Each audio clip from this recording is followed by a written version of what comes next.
రాహుల్ గాంధీ కాంగ్రెస్ పార్టీకి అగ్రనేత, భారతదేశానికి జాతీయ ప్రతిపక్ష నాయకుడు. అంతేకాకుండా భవిష్యత్తులో కాంగ్రెస్ పార్టీ మెజార్టీ తెచ్చుకుంటే ప్రధానమంత్రి, ఇంకా దానికి ఏ రకమైనటువంటి చర్చకు కానీ రెండో ఆలోచనకు కానీ తావులేదు. గతంలో అయితే మన్మోహన్ సింగ్ని ప్రధానమంత్రిగా చేశారు, కానీ ఇప్పుడు అన్ని విధాల ఆ పార్టీ వర్గాలు కానీ ఆ పార్టీకి సపోర్ట్ చేసేవాళ్ళు కానీ కాంగ్రెస్ పార్టీకి మెజార్టీ సీట్లు వస్తే, కాంగ్రెస్ పార్టీ సంకీర్ణ కూటమికి ఆధిక్యత లభిస్తే రాహుల్ గాంధీయే ప్రధానమంత్రి అని నిర్వివాదాంశంగా చెప్తున్నారు. ఇంక మిగిలినటువంటి పార్టీలను కానీ ఇతర అభ్యర్థులను కానీ, ఆ పార్టీలోనే ఇతర అభ్యర్థులను కానీ కనీస పరిశీలన కూడా పరిగణనలోకి తీసుకునే అవకాశం లేదంటూ స్పష్టంగా చెప్తున్నారు. ఇప్పటికే కాంగ్రెస్ పార్టీకి అధ్యక్షుడిగా మల్లికార్జున్ ఖర్గే ఉన్నప్పటికీ ఇటు మన తెలంగాణ ముఖ్యమంత్రి రేవంత్ రెడ్డి ఏ విషయం చెప్పినా రాహుల్ గాంధీతో నాకు సన్నిహిత సంబంధాలు ఉన్నాయి, రాహుల్ గాంధీ ఎలా చెప్పారంటారు తప్ప తమ పార్టీ అధ్యక్షుడు ఎలా చెప్పారని ఎవరు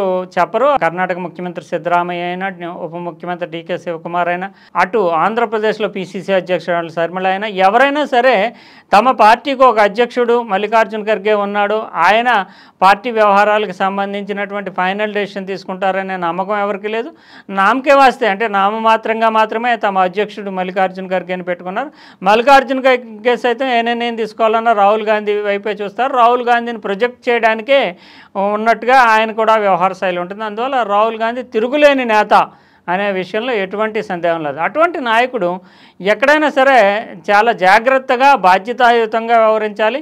ఒకవైపు కాంగ్రెస్ పార్టీని కాపాడుకోవాలి, మరోవైపు భారతదేశ ప్రతిష్టని కూడా కాపాడాల్సినటువంటి బాధ్యత రాహుల్ గాంధీ మీద ఉంటుంది. ఎందుకంటే 140 ఏళ్ల చరిత్ర కలిగినటువంటి ఆ పార్టీ, సుదీర్ఘమైనటువంటి చరిత్ర కలిగిన ఆ పార్టీ దేశ ప్రతిష్టకు కూడా ఒక సింబల్గా ఉంటుంది. అందువల్ల రాహుల్ గాంధీ విదేశాలకు వెళ్ళినప్పుడు మాత్రము ఆయనకి పూనిక వచ్చినట్టుగా రాజకీయ విషయాలపైన రకరకాలైనటువంటి వ్యాఖ్యానాలు చేయడం, బ్యాలెన్స్ కోల్పోవడం అనేది ఇప్పుడు పొలిటికల్గా క్రిటిసిజంకి, విమర్శకి తావిస్తుంది. ఇటీవల కాలంలో ఆయన చేసినటువంటి పర్యటనలకి సంబంధించినటువంటి విజువల్స్, వీడియో క్లిప్స్ ఇప్పుడు తాజాగా వైరల్గా చర్చనీయమవుతున్నాయి. కాంగ్రెస్ పార్టీకి సంబంధించి తాజాగా చేసినటువంటి విదేశీ బోస్టన్ యూనివర్సిటీలో చేసినటువంటి ప్రసంగంలో చేసిన వ్యాఖ్యలు ఇప్పుడు కాంగ్రెస్ పార్టీ గతంలో చాలా తప్పులు చేసింది అని చెప్పడం, దాని మీద మళ్ళీ భారతీయ జనతా పార్టీ ఇప్పుడు ప్రతిస్పందించడం, గతంలో అయితే భారతదేశంలో ప్రజాస్వామ్యం, డెమోక్రసీయే లేదు అని చెప్పడము.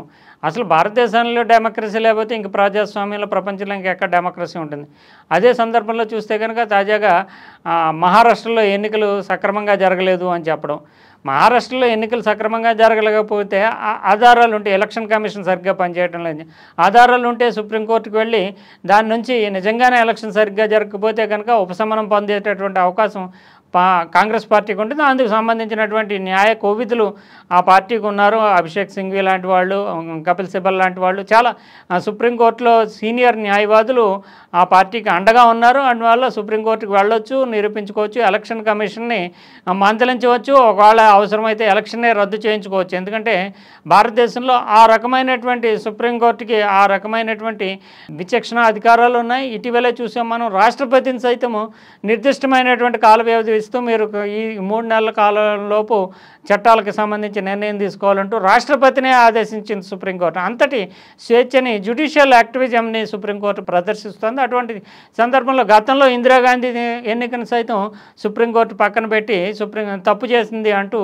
వ్యాఖ్యానించినటువంటి హైకోర్టే ఇందిరాగాంధీ ఎన్నికే చెల్లదని చెప్పింది, ప్రధానమంత్రిగా పవర్ఫుల్గా ఉన్న ఇందిరాగాంధీ. అందువల్ల న్యాయ వ్యవస్థ ఉంది. అటువంటి పరిస్థితుల్లో భారతదేశంలో ఉండేటటువంటి ఒక వ్యవస్థ, ఎలక్షన్ కమిషన్ సరిగ్గా పనిచేయట్లేదు, భారతదేశంలో ప్రజాస్వామ్యం సరిగ్గా లేదు, మహారాష్ట్రలో ఎన్నికలు, ఈ తప్పుడు సంకేతాలు ఇచ్చే విధంగా జాతీయ ప్రతిపక్ష నాయకుడు మాట్లాడడం, వీటిని న్యూయార్క్ టైమ్స్ కావచ్చు, ఇతర దేశాల పత్రికలు భారతదేశంలో వ్యవస్థలు సరిగ్గా లేవు, భారతదేశ జాతీయ ప్రతిపక్ష నాయకుడే ఇలా చెబుతున్నారు అని కోట్ చేస్తూ వార్తలు రాసుకుంటారు. అందువల్ల భారతదేశ ప్రతిష్ట, భారతదేశ ప్రజాస్వామ్య ప్రతిష్ట చాలా దెబ్బతింటుంది.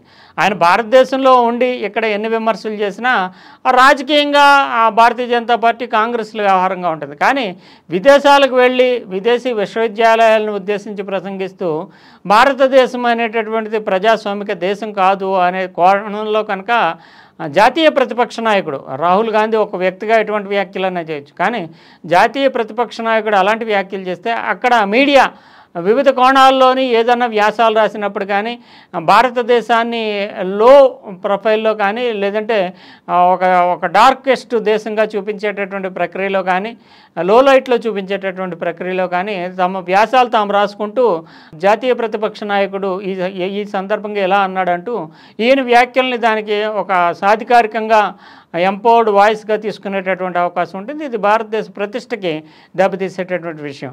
గతంలో సిక్కులకు సంబంధించి వ్యాఖ్యానం చేస్తూ సిక్కులు తలపాగా ధరించాలా లేదా ధరించేలా చేయడానికి నేను పోరాటం చేస్తున్నాను అంటూ వ్యాఖ్య చేయడం, అంటే మత స్వేచ్ఛ భారతదేశంలో లేదు అనే కోణంలో ఆయన చేసినటువంటి వ్యాఖ్యలు పెద్ద వివాదానికి తావిచ్చాయి. అలాగే రకరకాల రూపాల్లో ఆయన చేస్తున్నటువంటి వ్యాఖ్యలు ఇప్పుడేమో కాంగ్రెస్ పార్టీ ప్రతిష్టను దెబ్బతీసే విధంగా సిక్కుల విషయంలో మేము తప్పు చేసామనడం, దీంతో వెంటనే మళ్ళీ భారతీయ జనతా పార్టీ సిక్కుల విషయంలో తప్పు చేసాం పశ్చాత్తాపడుతున్నారు కదా, జగదీష్ టైట్లర్, కమల్నాథ్, అదే విషయంలో శామ్ పిట్రోడా వీళ్ళంతా ఆ సమయంలో చాలా కీలక పాత్ర పోషించారు కనుక ఇప్పుడు మరి మీ పార్టీ నుంచి వాళ్ళని ఎందుకు బహిష్కరించలేదు, ఇప్పటికైనా బహిష్కరిస్తారా? ఒక వివాదాన్ని తానే తేనె తుట్టను కదిల్చి తానే బాధితుడిగా మిగిలిపోతున్నటువంటి పరిస్థితి కనిపిస్తోంది. అందువల్ల రాహుల్ గాంధీ ఎప్పుడైనా విదేశాలు వెళ్ళేటప్పుడు కేవలము ఆయన ఒక వ్యక్తిగా కాకుండా భారతదేశానికి ఒక ప్రతినిధిగానే భావించుకోవాల్సి ఉంటుంది. ఎందుకంటే పార్లమెంట్లో ఆయన ప్రధాన ప్రతిపక్ష నాయకుడు, కేవలం కాంగ్రెస్ పార్టీ నాయకుడు మాత్రమే కాదు. అందువల్ల జాతీయ పార్టీగా ఉండేటటువంటి కాంగ్రెస్ ప్రతిష్టకి, అంటే వారసుడిగా కాంగ్రెస్ ప్రతిష్టని కాపాడాలి, భారతదేశ ప్రతిష్టను కూడా కాపాడాల్సి ఉంటుంది. అందువల్ల చాలా సంయమనంతో దాని యొక్క పర్యవసానాలు, తాను చేసే వ్యాఖ్యల యొక్క పర్యవసానం గమనించి వ్యాఖ్యలు చేయాలి. ఈ దేశంలో ఎన్ని ఉద్యమాలు చేసినా, ఎన్ని ఆందోళనలు చేసినా, ప్రధానమంత్రిని విమర్శించినా, భారతీయ జనతా పార్టీ మీద ఉద్యమం చేసినా అదేం తప్పు కాదు, చేయొచ్చు, రాజకీయంగా తన పార్టీని గెలిపించుకోవాలి. కానీ విదేశాల్లో మాత్రం చేసేటటువంటి వ్యాఖ్యలు చాలా తీవ్రమైనటువంటి ప్రభావం ఉంటాయి. ఎందుకంటే ఒక 2-3 ఏళ్ళు పోయిన తర్వాత కూడా ఏదైనా ఇష్యూ వచ్చినప్పుడు విదేశీ వార్తాపత్రికలు, విదేశీ మీడియా భారతదేశం గురించి వ్యాఖ్యానించేటప్పుడు రాహుల్ గాంధీని కోట్ చేసేటటువంటి, రాహుల్ గాంధీ ఎలా అన్నారు కనుక ఆ దేశంలో పరిస్థితులు బాగాలేదు అని చెప్పేటటువంటి అవకాశం ఉంటుంది. అది దేశానికి ఏ రకంగానూ డిప్లొమాటిక్గా మంచిది కాదు, నష్టం చేస్తుంది. అందువల్ల రాహుల్ గాంధీని గైడ్ చేయాల్సినటువంటి బాధ్యత ఆ పార్టీలో అగ్రనాయకులు, అంటే మల్లికార్జున ఖర్గే లాంటి వాళ్ళు. ఎందుకంటే మల్లికార్జున ఖర్గేకి ఇప్పుడు కొత్తగా పదవులు ఏమీ అవసరం లేదు కనుక తమ పార్టీని కాపాడుకోవడమే ముఖ్యం కనుక తమ పార్టీకి ప్రధాన వారసుడైనటువంటి రాహుల్ గాంధీని సరిచేయాల్సినటువంటి బాధ్యత ఆ పార్టీ అగ్రనాయకత్వానికి ఉంటుందనే మనం చెప్పాల్సి ఉంటుంది.